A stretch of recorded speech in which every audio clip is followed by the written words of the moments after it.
back to another Define Dev Studios DevLog.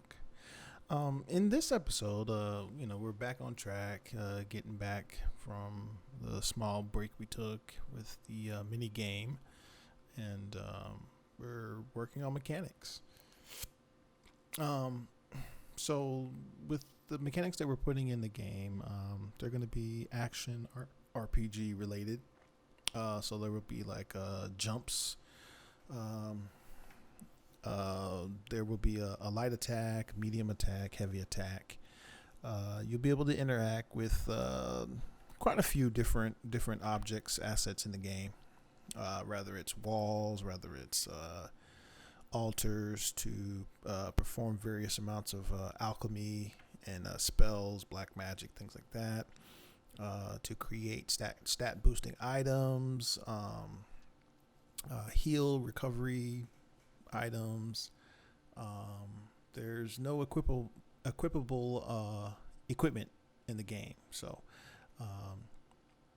we decided not to go that route.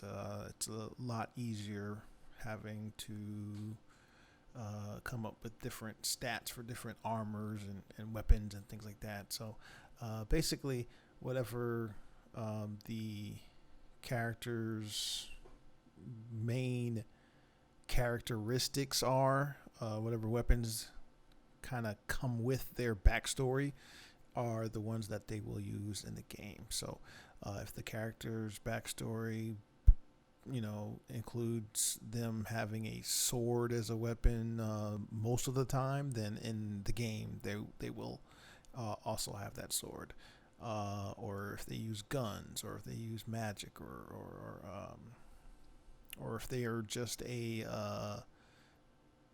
melee character who just uses different fighting styles, then that's what they'll use. You'll be able to increase the stats on the characters. So strength, critical damage, critical hit chance, things like that. You'll be able to increase through the various amounts of alchemy and things like that you can do in the game. So so we have a lot of fun on our stream. We were just going over a movie that I watched over the weekend with my family. So other things that we will have in the game will be mechanics such as being able to possess enemies. There's a character in the game. Her nickname is Yumi, and she'll be able to possess your enemies. Not all of them, some of them, most of them. And like any game, there will be some RNG involved in that, whether it succeeds or fails, but you'll be able to do so nonetheless. And that'll be the only character. So we're using actor components to accomplish this.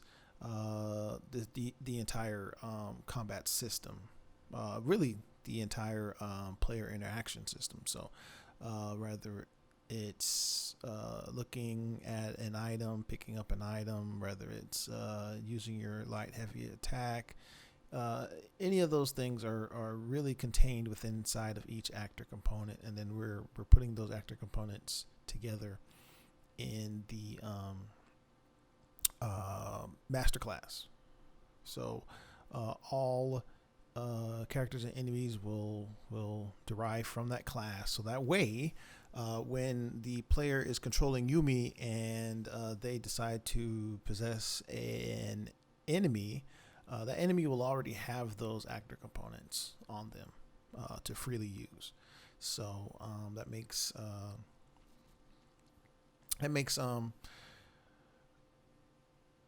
coming up with that logic a lot easier, and it's more confined. If something's not working, not necessarily having to kind of dig around any kind of code or anything like that, but just really opening up a actor component and being able to adjust whatever needs to be adjusted on the fly and continue with dev. So Yeah, so what we have here is the two boxes on the screen.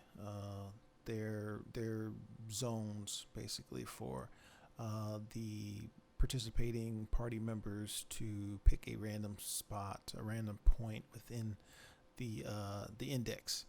I'm sorry, the extent of either one of those boxes to basically come to rest at.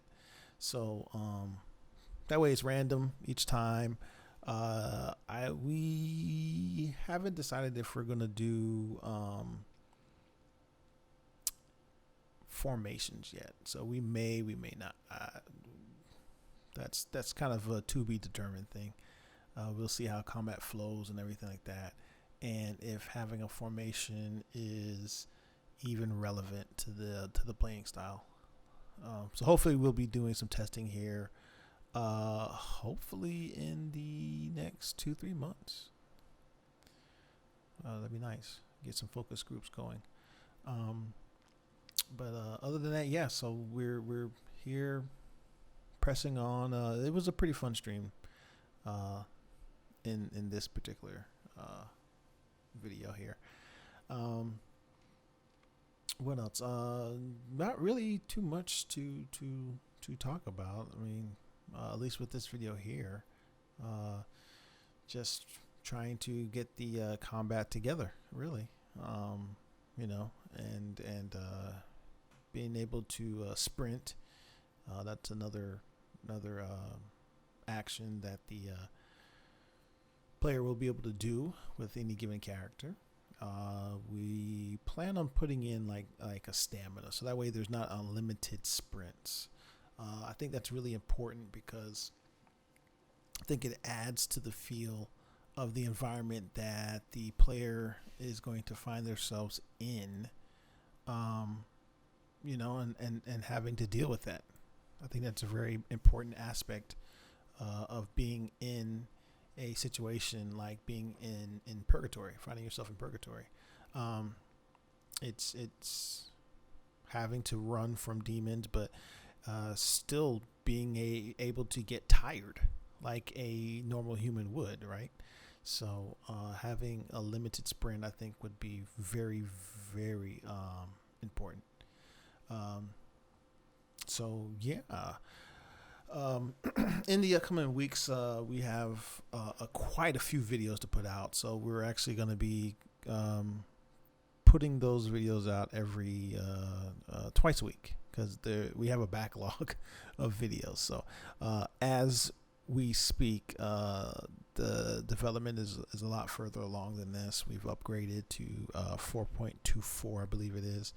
And we are putting some cool assets in the game right now. Currently working on a Colosseum, a Roman Colosseum. So we'll explain that in the upcoming videos. So as usual, thank you for watching this current video. If you haven't already, please sub to the channel and hit the notification bell so you can be informed when we put out new videos. And if you enjoy this video and found it informative to you about the game or game development in general, please hit the like button. And if you liked or disliked anything, please leave a comment down below. Thank you.